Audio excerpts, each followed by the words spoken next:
Olá, tudo bem? Mais de 4.200.000 casos prováveis de dengue serão registrados no Brasil em 2024, segundo o Ministério da Saúde. O número representa um recorde. Por um lado, diversos fatores contribuem para a epidemia que o país tem vivido. E por outro, diversas ações focam na prevenção e no controle da dengue e de outras arboviroses. E é neste contexto que o médico veterinário tem um papel importante. É o que a gente vai ver a partir de agora. O estúdio CFMV recebe Matheus Lange, médico veterinário, assessor técnico do Conselho Federal de Medicina Veterinária. Matheus, muito obrigado pela sua participação aqui. Obrigado pelo convite, é um prazer estar aqui, Léo. Matheus, daqui a pouco a gente vai entender qual é o papel do médico veterinário no controle e prevenção da dengue, de arboviroses, mas antes eu quero que você ajude a gente a entender o contexto, não é? Porque a palavra do momento é epidemia. O que explica essa explosão de casos de dengue logo no início deste ano? Pois é, Léo, então a dengue, ela é transmitida, o vírus da dengue é transmitido por um mosquito. Esse mosquito ele é bem adaptado ao meio urbano, ao convívio com as pessoas, ele já está bem adaptado a esse ambiente. E com essa explosão de onda de calor e chuvas, altas temperaturas associado ao acúmulo de água pelas chuvas, essas condições propiciam ao mosquito a sua reprodução e o aumento da população desse vetor. Além disso, as condições de urbanização desorganizada, associado a condições muitas vezes de saneamento inadequado nas cidades, também são fatores que influenciam no desenvolvimento do mosquito e, consequentemente, nos aumentos da transmissão do vírus e dos casos de dengue. Então, esses fatores ambientais, principalmente, associados aos fatores estruturais, contribuíram então para essa epidemia que estamos vivendo atualmente.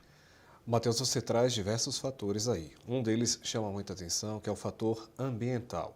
A gente tem acompanhado o mundo com temperaturas extremas. Aqui no Brasil, enfrentamos no final do ano passado e também temos previsão para ao longo do ano ondas de calor que criam um ambiente favorável para o mosquito, como você acabou de falar. Isso quer dizer, então, que a gente tem encontros marcados com outras epidemias de dengue? Pois é, então a primeira grande epidemia de dengue no Brasil, no início dos anos 80, a partir dela, a dengue se mostrou uma doença sazonal. Então, justamente nesses períodos onde maior calor associado à chuva, a gente tem explosão de casos de dengue, e ela tem se espalhado, começou no norte, depois estados do nordeste, veio para o sudeste, inclusive agora no sul temos casos de dengue também. Então, assim, depois que o vírus está instalado já a transmissão pelo vetor, as condições que o vetor estão se multiplicando são boas e ele acaba transmitindo a doença, nesse momento é mais difícil o controle do mosquito, porque a sua reprodução ela é mais rápida do que o seu combate.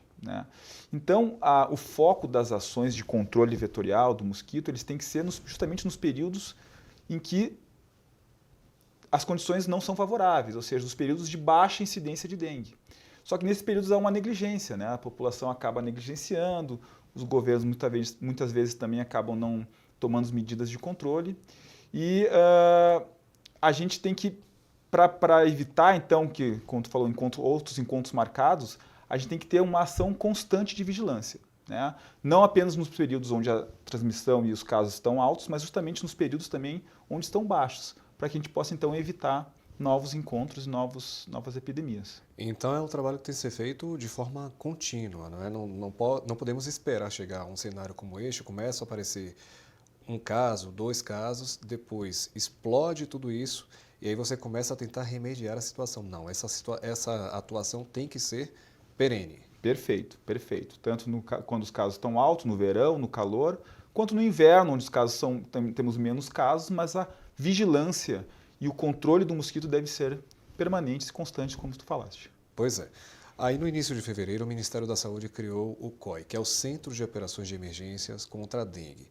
Esse centro reúne dados de todo o país e de lá saem decisões importantes, estratégias para o controle da dengue e de outras arboviroses. Essas informações são enviadas para vigilâncias sanitárias estaduais, municipais, e aí é neste contexto que tem o médico veterinário. Queria que você contasse para a gente como é o trabalho de vocês. Perfeito. Então, a atuação do médico veterinário como profissional de saúde ela é bastante ampla. e ela é feita em diversas frentes de trabalho. Então, desde o veterinário lá que trabalha na inspeção dos alimentos de origem animal, por mais que não seja um serviço de saúde diretamente, ao controlar e garantir a sanidade dos alimentos, o veterinário está promovendo a saúde. No serviço de saúde, nós temos muitos veterinários que trabalham já na vigilância em saúde, por exemplo. Vigilância sanitária, vigilância epidemiológica, vigilância ambiental e saúde, que são serviços estaduais e municipais. Nós temos muitos veterinários atuando nessa área, né, que é um trabalho muito importante, justamente de prevenção de várias doenças, dentre elas a dengue. Uma outra possibilidade, que agora desde de 2023 se aventou, foi a possibilidade do veterinário também trabalhar na atenção básica em saúde nas equipes EMULTI, né, que são equipes multidisciplinares, que também podem contar com a participação do médico veterinário. Você falou das EMULTI, equipes multiprofissionais, e vale lembrar, explicar para as pessoas que EMULTI não tem uma unidade física. Quem atende o paciente que está infectado pelo vírus, no caso da dengue especificamente, é quem trabalha na rede de atenção básica, em postos de saúde, UPAs, hospitais, enfim. Mas o médico veterinário dá suporte a essas equipes, né? Integra a equipe multiprofissional e dá suporte a quem trabalha na rede de atenção básica também. É uma ação integrada. Exatamente. Então, a participação do veterinário como uma das profissões, né, na área da saúde que podem participar dessas equipes do EMULTI, justamente é um trabalho integrado e de apoio às equipes de atenção primária e de saúde da família, né? Então, essas equipes elas prestam este apoio por meio de consultas compartilhadas, né, visitas domiciliares, participação em grupos, né, justamente com essa visão de ampliar a capacidade dessas equipes de atendimento, né, por meio de conhecimentos das diversas profissões, né? Então, a medicina veterinária inserida nesse contexto é muito importante porque ela consegue expandir e o conhecimento, né, que o veterinário tem nas questões ambientais, nas questões das zoonoses, principalmente, para que esses profissionais das equipes de atenção básica possam, então, atender a população com maior qualidade. Matheus, agora há pouco a gente falava sobre a necessidade de fazer campanhas permanentes, do cuidado ser ao longo de todo o ano e não esperar um período, momento, a sazonalidade, para poder adotar algum tipo de medida de controle ou de prevenção em relação à dengue ou qualquer outra arbovirose. Essas arboviroses, elas podem ser freadas por dois agentes, no caso, o poder público e também a população. Mas a gente sabe que o Brasil, dadas aí as suas dimensões, enfrenta série de dificuldades, né? A população mora em locais que, infelizmente, às vezes não tem a menor condição de infraestrutura, como você bem falou há pouco sobre a questão de saneamento básico, por exemplo. É um desafio para o médico veterinário trabalhar com conscientização diante destes cenários que vocês encontram? Sem dúvida, né? Então, assim, como tu falaste, a prevenção ela é constante e as ações devem ser constantes.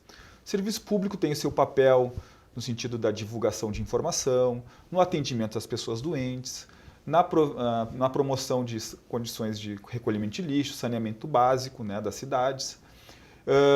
E a população também tem o seu papel, né, no sentido de fazer a sua parte no controle domiciliar da água parada ou das condições que possam propiciar o desenvolvimento do mosquito, né?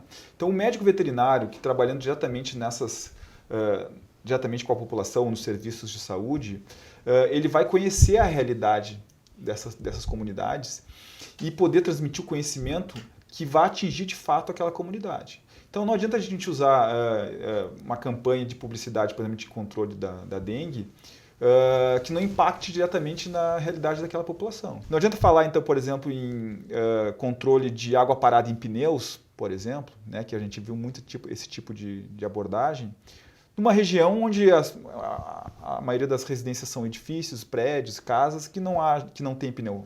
Tem que criar uma identificação. Exatamente, tem que criar uma identificação. E para o conhecimento, então, assim, para o conhecimento dessa realidade, é importante que haja profissionais de saúde que conheçam aquela realidade, que possam, inclusive, usar outros métodos, outros meios de contato com essa população. Redes sociais, líderes comunitários, enfim, que possam, de fato, a informação chegar nessas comunidades e eles tomarem, então, as medidas necessárias para o controle. É fazer, de fato, um raio-x, então, daquele local que você está visitando, vamos dizer assim, para poder, de fato, entregar ações que atendam às necessidades daquela região. Exatamente. Entender aquela realidade e entregar o conhecimento que seja impactante ou que impacte naquela comunidade.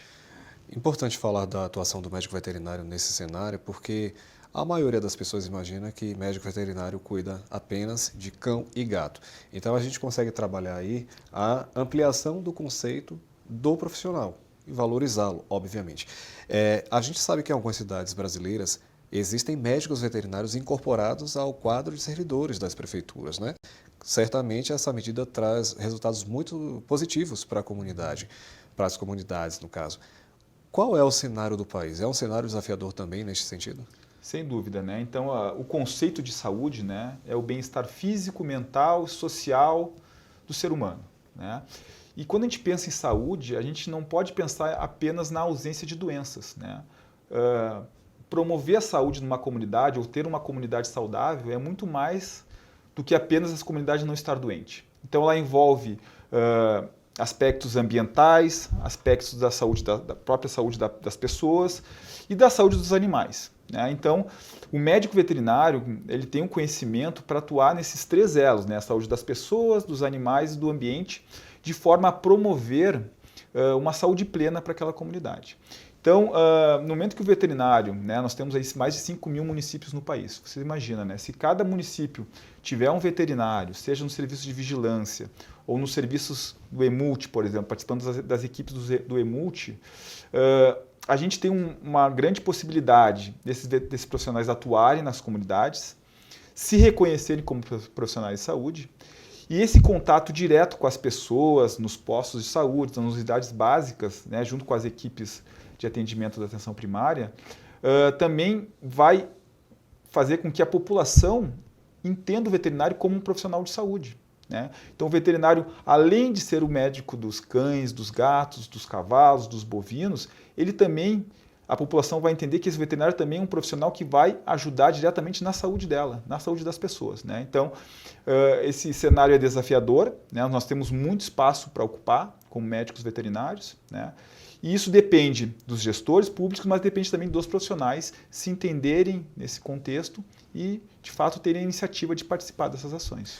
Você já esteve em campo, certamente alguém já deve ter estranhado. Nossa, um médico veterinário aqui fazendo esse trabalho. Conta pra gente um pouquinho dessas experiências também. Pois é, né? Eu tive a oportunidade de trabalhar já no município, né? E justamente isso, quando eu comecei o meu trabalho, atuando junto com as equipes de saúde da família, a reação quando eu falava que eu era médico veterinário era primeiro assim, que bom, doutor, o senhor vai aqui trabalhar com os cachorros, tem uma fêmea dando cria. E, na verdade, eu tinha que explicar que não, eu estava ali como médico veterinário, mas para ajudar na saúde das pessoas, né? Então, a gente falava sobre zoonoses, falava do controle da toxoplasmose, que é uma situação de risco para as grávidas, enfim, a gente começou a trabalhar. E os profissionais de saúde, outros colegas de outras profissões, começaram a entender que o veterinário também podia ser um profissional que ia auxiliar eles, né, no controle das doenças. Então, foi um trabalho, uma experiência muito interessante e desafiadora, né, no sentido de que nós temos que quebrar essa imagem, né, de que o veterinário, além de ser não é só dos cães e dos gatos, mas também é um profissional da saúde pública, da saúde das pessoas. Da saúde única, né? Da Justamente saúde que é essa integração entre saúde das pessoas, saúde dos animais e a saúde do ambiente. E aí a gente vê que está tudo conectado, ainda mais num cenário como este de dengue e de outras arboviroses também. Bom, a gente está perto já de encerrar, mas queria falar aqui contigo sobre orientações básicas também à população, principalmente para quem tem animais de companhia, os pets, em casa, porque a gente precisa ter cuidados básicos com os animais, embora deixando claro que eles não são responsáveis por disseminar as doenças, as arboviroses, a dengue, mas a gente precisa ter cuidado tanto com os bichos quanto com os objetos que são utilizados por eles, não é isso? Exatamente, né? Então, os cuidados, a gente tem que ter cuidado com os animais. Em relação à dengue, eles não são, como tu falaste, eles não são transmissores da doença, mas, por exemplo, eles têm que ter cuidado de higiene, assim como nós temos que ter o saneamento básico. Para os animais, a gente tem que manter os potes limpos, principalmente de água, de comida, manter o animal numa condição de bem-estar, né? Porque o animal ele está cada vez mais em contato direto com as pessoas. Ele é um membro da família atualmente, né? E esse contato íntimo pode ocasionar doenças tanto para os animais quanto para as pessoas. Então, levar o animal em consulta regularmente no veterinário, manter o seu programa de vacinação em dia, seu controle de verminoses, tudo isso são ações importantes que a pessoa que mantém um animal deve ter para que essa relação do animal com a família seja saudável e não cause nenhum dano, tanto para as pessoas quanto para os animais. Muito bem. Matheus Lange, médico veterinário, assessor técnico do Conselho Federal de Medicina Veterinária, aqui com a gente, falando sobre o papel do médico veterinário no combate, na prevenção, no controle de dengue e outras arboviroses. Queria te agradecer pela participação aqui no estúdio CFMV. Seja sempre bem-vindo. Certo, obrigado, Léo. Foi um prazer participar e a gente está à disposição. É isso. Siga a gente em nossas redes sociais e até o próximo estúdio CFMV.